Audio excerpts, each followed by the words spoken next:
Okay, people, we're back. Another trip up here. This trip we're gonna do some work. Got this bottle of wine. Wasn't really given a whole lot of information about it. Just a bottle of wine with no label. It's got to be good. Some kind of local stuff, I was told. Anyways, so what I got, we got that done. I moved the kitchen sink out. So this trip, we're gonna see how far we can get with this. I'm going to go ahead and run the foot for it down there and start going. I think I got enough materials back here. If I don't, there ain't no big deal. We're gonna do what we can do. That should be enough. Yeah. Okay, and then this is I gotta move the sink out here. So we're gonna have an outside sink for a minute. It'll be nice to do the dishes right here. Ooh, the wind dry. Ooh, I gotta fill. I got this hummingbird feeder, and boy, let me tell you, them hummingbirds, they come around. They're there. So I also got a brisket, 14-pound brisket that we're gonna throw on my little, it don't look like much stick burner, and see what we can do with it. Yeah, look.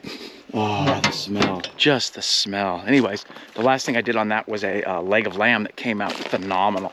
So we're gonna throw that brisket on here. I'm not too sure if it's gonna be tonight or tomorrow. I'm gonna set up my bow targets because bow season's right around the corner. We've got 30 days to shoot until season starts, and then we're off on the hunt. Got the deer set up.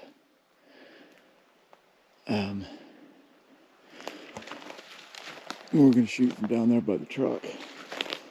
I'm thinking 30 yards ish, but I've got my range finder and we'll use that. This is like it's a rising shot, and then the other one will be a declining shot, and then I'll do a flat shot. And so right now I'm just gonna do 3, but I'm gonna start with 1 and play with it, get my shot dialed in. Probably from right here I'll dial my shot in and then expand it to back here. But let's set the tools down and range find this sucker and see where we're at. I'm guessing about 35 yards right there, 30-ish. As you can see it out there. See it right there, that deer? It's a buck. Okay, so from right here,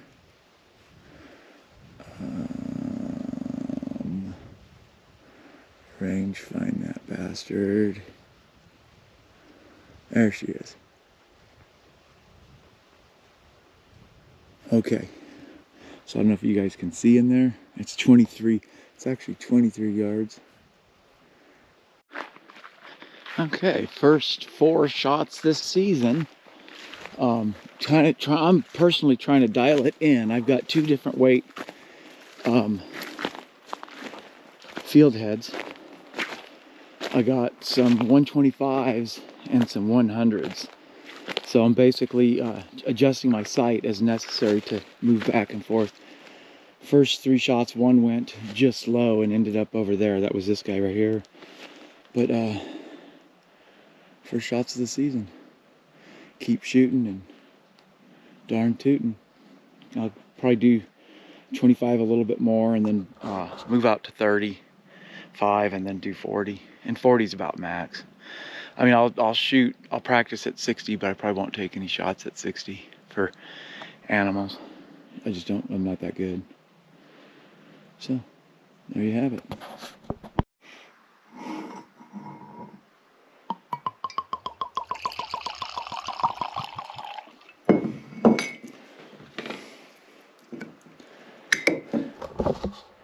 Those Susie bait guys, they got it easy.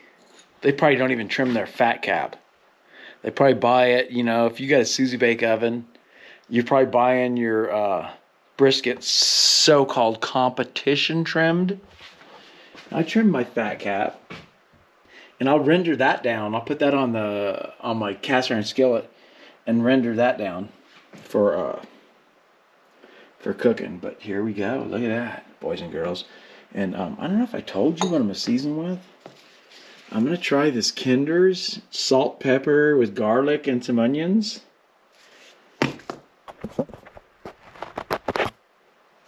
We're gonna liberally season it with this. Throw it on the smoker and roll. But the main thing is when you're smoking, you need to have a soda pop. So that way when you're smoking, the meat doesn't dry out. Stay hydrated, people. Here in the cabin, we like to expand our horizons. You know, we find scotches, bourbons, and the bottle of wine. I got kind of a story on it. I think it came from some winery or something. But it's this came from Mike. Mike also brought Mike is also the bringer of number 1. That's number 1 right there. Mike brought number 1. He was a bringer of number 1 and probably helped me drink a few of them. Yeah, he was a bringer of number 1. Anyways, let's not worry about this right now. Let's talk about this. This Burrichil Addy is actually pretty good. That's some of that Highland Scotch. It's not that Lowland shit. That's the Highland stuff. I talk like I know what I'm talking about. I just heard that somewhere. Actually, I read it in a book. So we're going to crack open this bottle of wine and see what it's all about. Because that's how we roll. Some of the things I learned about doing a brisket is sometimes if it's dry, you need a binder. So what I did was I showered this thing with olive oil. Because, you know, there's so much meat here that you almost can't over season it because you're just seasoning the outside. Right? So you throw a binder on there, and what that binder will do, it's kind of like a glue or a goop or whatever. It'll help you get more seasoning to stick to the meat. Now, I'm not seasoning the ribs with this because the ribs, we're gonna do the ribs a little old school, different, whatever style. I really like this Kinder's, and I'm getting into the Kinder's. The spicy garlic. I mean, it's got some cayenne pepper in there, and it packs a little pop. So I like to season it on one side and let it set. And so basically that'll kind of, not really soak in, but it'll moisturize up and glue to the meat. And it's good. And then my slow movers, it looks like the John Rich has moved into the slow mover category because that the wild turkey rare breed, that one went last time, as well as the other bottle of wild turkey. I don't know, something about the wild turkey, man. I think Sasquatch has been breaking into my cabin when I'm not here and drinking all my wild turkey because he drank the rare breed and the regular, just good old-fashioned 101. And, you know, Susie Bake Oven bullshit. This is the real deal. This is the big boys. This is the big league. You know, you Susie Bake Oven guys, you'll one of these days, you know, if you ever become a man, you'll step up to the big league and smoke on a stick burner, you know. That's what separates the men from the boys. I'm just saying.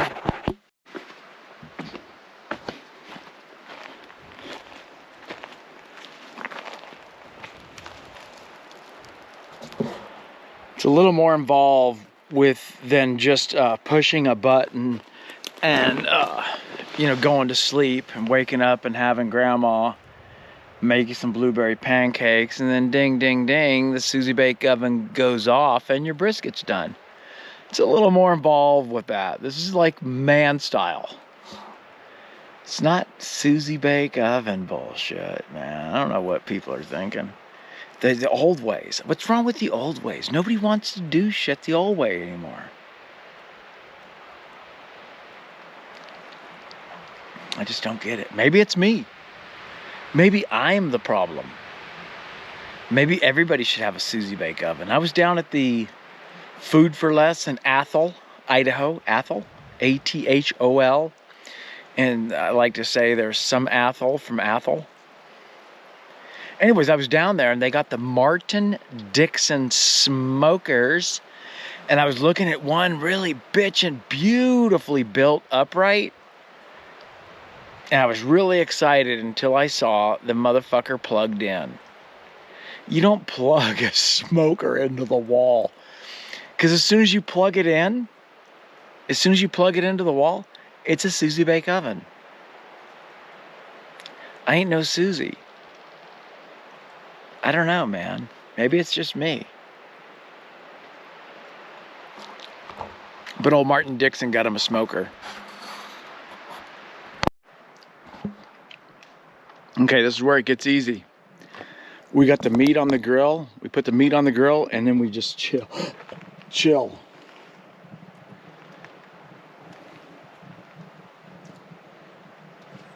So let's let the smoke do its work. Turn that sucker wide open for now. Get it rolling. Train keeps it rolling all night long. So this is where if you had a Susie bake oven, you could go to town or, I don't know, go to the park and hook up with dudes. Whatever Susie bake oven people do. Probably go to the park and hook up with dudes down at El Porto. But that's beside the point. Now we just got some cleanup inside, and then it's have some more whiskey and chill till the next episode. It's officially the next morning. Kind of digging this outdoor sink thing. We got some smoke. It's smoky, and all that smoke's not from me smoking that meat, but yeah, smoky. Kind of digging the outdoor sink. I mean, it's nice to wash dishes with a view like that. Come on, that's pretty cool. So what we got going. We ain't been doing no work on the place. We're just smoking. Last night, I sat right here. Most of the night, I did get a couple Z's when I got it rolling and kind of got it all dialed in. I sat right here. And I don't know, there's no way I drank that much whiskey last night. I think that Sasquatch was here last night having whiskey with me. Not sure. Let's see what we got going in here. We should be getting pretty close. We've been on for many hours. I got a little thermometer here. Let's see here.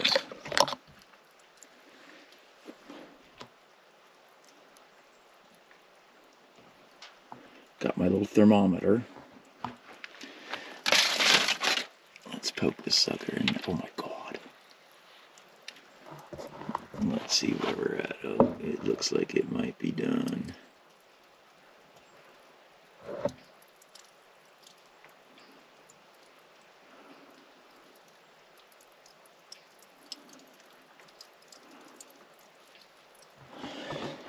Yeah, boys and girls, I think we might be done.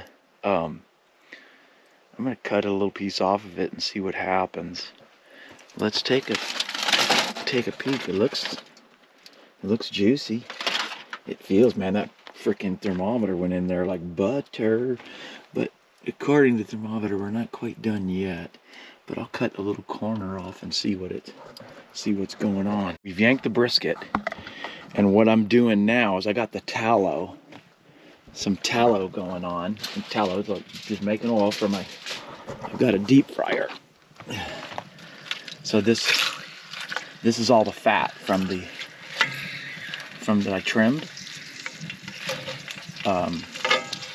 So basically what I'm doing is I'm rendering it out to make oil for the deep fryer. You can even use it to cook your, bacon and eggs. Your eggs in, or not your bacon. Because usually bacon makes enough oil. But this is some good natural beef tallow we got going. And it's like a Texas chicharrone. But it's not skin, so So I'm gonna trying something new right now. I might have to pull it a little further off the flame because this is gonna render out, and I'm wondering if it's gonna render out smoky. So I'm gonna leave it in the smoker. You see, I still got some wood going on there. Leave it in the smoker, render out, see if I can get the smoky fat. You know, and then I can cook my eggs in the morning and have smoky eggs. But what I did was I pulled that brisket off of there and I stuck it right in here. Look at that. Ooh. And we're at about 15 hours. I didn't think that it would, and I put a couple towels. I put a towel in there, and that will just keep the warmth going. Because you want it to hold the warmth. Because, you know, it's 9 o'clock in the morning. Time for another whiskey. Maybe not. Anyways, we're smoky today. Got some smoky tallow I'm going to try to make. See how that works. So that's it for the cooking, and we'll be eating pretty soon. Propane tanks succumbed to the heat. One local resident I want you to try the piece. like a bomb going off in the middle of a densely populated neighborhood. What do you think? That's great. Jesse, try it. Jesse! Jesse tried a piece. There's another little piece here, Jesse. As the fire tore into the city, authorities issued level 3 go now evacuation quarter inch or so. orders, the highest level possible for a rapidly expanding area. Yeah, super stretching tender. from north of Francis Avenue and west of Division Street. One thing I noticed, it doesn't look like it's got a very good smoke ring. That's weird. There's a little bit of a smoke You ring. can taste it. It's definitely got a smoky flavor. I think I kept it on the full smoke, for 6 hours, 6 or 7 hours. Thousands of families abandoned. Was it wrapped when you got there last little night? More than what they No. could carry. Oh, Jamming okay. roads How many and more? traffic You want me to as keep cars cutting? lined Yeah, the keep streets cutting. in a desperate rush to safety. Okay. We got a little bit done. I got this here, and this, oh my God, you can see on the bottom there. And that had to shim up like frickin' an inch and whatever on this side, because the floor is not level in here, obviously. So, I got that in right there. There isn't an odd amount of pocket holes, but you won't see those. It's just what holds the world together, man. More pocket holes. Yep, so there's that. Okay, so I'm dismantling the old kitchen bench, like table, kind of counter. I'm dismantling it. I don't know what kind of wood it's made out of, but it's made out of nice solid wood. It looks like it's a full inch, whatever it is. But anyways, what I'm going to do is I'm going to try to salvage this for the face frames of the cabinets that are going in. And that one's been cut, and it's too bad because I think if it, well, the table too, but anyways, yeah, this is going to make the face frames. It's nice 1 inch solid hardwood. I don't know, like I said, if anybody can tell me what kind of wood that is, let me know. I've never seen anything like it, but it was put together quite valiantly. Whoever screwed it together was very accurate with an angle, like screwing with an angle without a Craig pocket jig. Yeah, he didn't use a Craig pocket jig. I guess he either pre-drilled or just shot that. Okay, we got the face frames broken down, or the old cabinet broken down last night. This morning I got up and added some stuff here.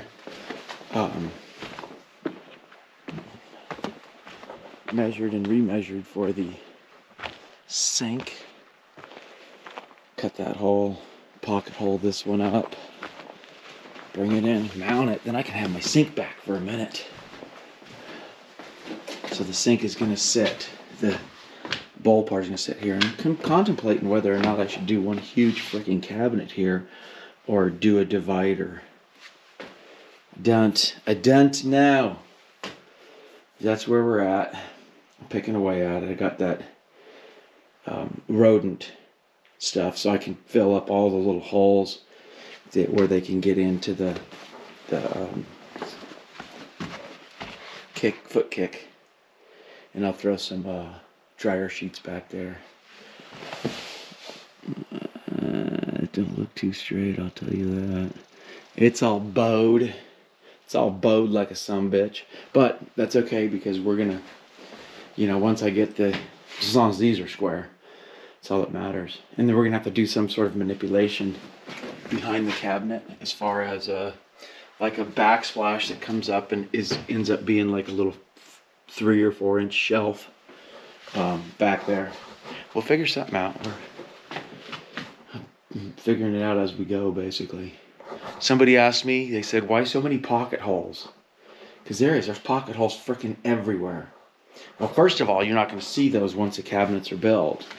And even if they weren't filled, but I can come back with white silicone and just smear them there, and they totally, well, not totally disappear, but they, for the most part, disappear. But, they're talking about going to Mars. And they said there was a thing you could enter to have your cabin sent to Mars, and I figure if I have this cabin sent to Mars, the kitchen will make it with all them pocket holes holding everything together. Maybe, I don't know. Hop on, we're kind of fitting the sink. It's got quite a bit of play. I think I like it there because I like the idea of also being able to use that there, and then giving me much more prep space here too for the smoker. Wow. Okay, there's going to be a good amount of counter space because that's right there is going to live here. So that's going to free up there. I'm going to raise and just make a spice rack that's kind of like in the corner here.